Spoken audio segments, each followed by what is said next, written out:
धर्मिंदर मैं ऑफिस जा रही हूँ। अच्छा सुनो, 2 दिन से बोल रहा हूँ यार, राशन नहीं है घर में, पैसे दो उसके लिए। ठीक है।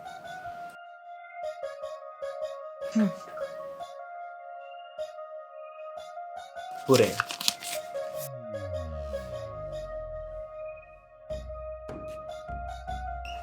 मैडम ये आपका पार्सल। पार्सल किस नाम से है ये? मैम ये कुछ धर्मेंद्र शर्मा नाम से। अरे वाह, पार्सल आ गया मेरा। वो साक्षी, मैंने तुम्हें बताया था ना कि मैंने जूते ऑर्डर करे हैं, तो एक काम करो, तुमने इनकी पेमेंट कर देना, ठीक है? Thank you. कितने की पेमेंट है भैया? मैडम आपकी 8,000 रुपये की पेमेंट है। क्या 8,000 रुपये? जी मैडम।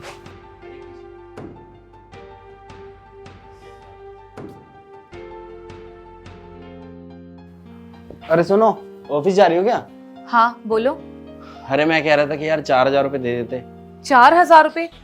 लेकिन धर्मेंद्र मैंने तो तुम्हें कल ही 5,000 रुपये दिए थे ना घर का राशन लाने के लिए। अरे नहीं नहीं, राशन के लिए नहीं मांग रहा, वो तो राशन में कल ही ले आया था। वो क्या है ना, वो मेरे 2-3 दोस्त हैं, उनके साथ मेरा मूवी वगैरह का प्लान बन गया है। अब दोस्तों को मना तो कर नहीं सकता हूँ, तो एक काम करो, तुम 4,000 रुपये दे दो।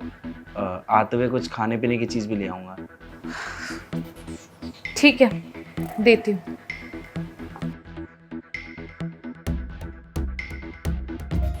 ये लो कार्ड।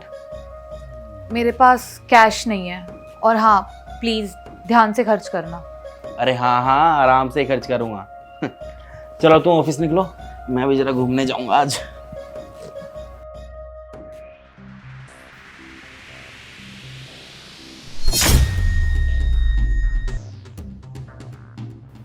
हद होती है इस आदमी की भी।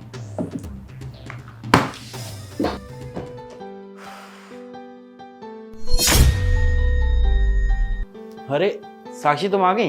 ये देखो ना, मैं कितनी सारी शॉपिंग करके लेके आया हूँ। धर्मेंद्र, मैंने तुम्हें अपना क्रेडिट कार्ड दिया था, इसका मतलब ये नहीं है कि तुम कुछ भी शॉपिंग करके लेकर आओगे।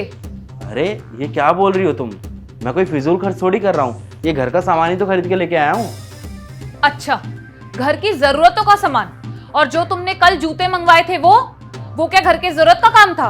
और जो तुम अपने फ्रेंडों के साथ मूवी का प्लान बना रहे हो, वो भी घर का काम होगा ना, घर के सामानों में से एक होगा। धर्मेंद्र, तुम्हें नहीं लगता कि तुम्हें इतना खर्चा करने से पहले एक बार एटलीस्ट मुझसे पूछ लेना चाहिए था कि मैं क्या लूं और क्या नहीं? इतना खर्चा क्यों करा तुमने? अरे यार, पूरे दिन घर पे बैठा रहता हूँ, बोर हो जाता हूँ, तो मेरा भी मन कर जाता है दोस्तों के साथ बाहर घूम आऊँ, शॉपिंग पे चला जाऊँ और मूवी देखने के लिए चला जाऊँ। धर्मेंद्र बस करो। मैं ना तुमसे बहुत दिनों से ये बोलना चाहती थी कि बंद करो मेरे पैसों में यूं आग लगाना। अब नहीं होता है मुझसे ये सब हैंडल। अब मैं नहीं उठा सकती हूँ तुम्हारे खर्चे। अरे क्या तुमने तेरा मेरा लगा रखा है? तुम मेरी वाइफ हो, और वाइफ के पैसों पे तो उसके मर्द का हक होता ही है ना। अरे यार, मैं तुम्हें कैसे समझाऊं कि आजकल के दौर में पैसा कमाना कितना मुश्किल हो गया है। और एक तुम हो कि तुम यूं ही बेफालतू की चीजों में पैसों को खर्च करते रहते हो। मैं तुम्हारी वाइफ हूँ, इसका मतलब ये तो नहीं है कि तुम मेरे सारे पैसे खर्च करोगे। अरे जाओ, जाके कोई जॉब ढूंढो अपने लिए, खुद कमाओ और खुद खर्च करो ना। मेरे पैसे क्यों खर्च कर रहे हो यूं? और आज तक तुम ये कर रही थी, तब तो मैंने कुछ नहीं बोला। मतलब ये कि जब हमारी शादी हुई थी ना, तो मैं जॉब कर रहा था और तुम पढ़ाई कर रही थी, और तुम मेरे पैसे उस टाइम खर्च करती थी, तब तो मैंने तुमसे कभी भी नहीं बोला कि मेरे पैसों में आग लगाना बंद करो। इसका मतलब तो यही हुआ ना कि पति का पैसा पति और पत्नी का, और पत्नी का पैसा सिर्फ पत्नी का। ये कहाँ से सही हुआ? हाँ, और अगर ये गलत है ना साक्षी, तो दुनिया के जितने भी मर्द हैं ना, जो कमाते हैं, जो कमाकर अपने परिवार को चला रहे हैं, वो सब गलत।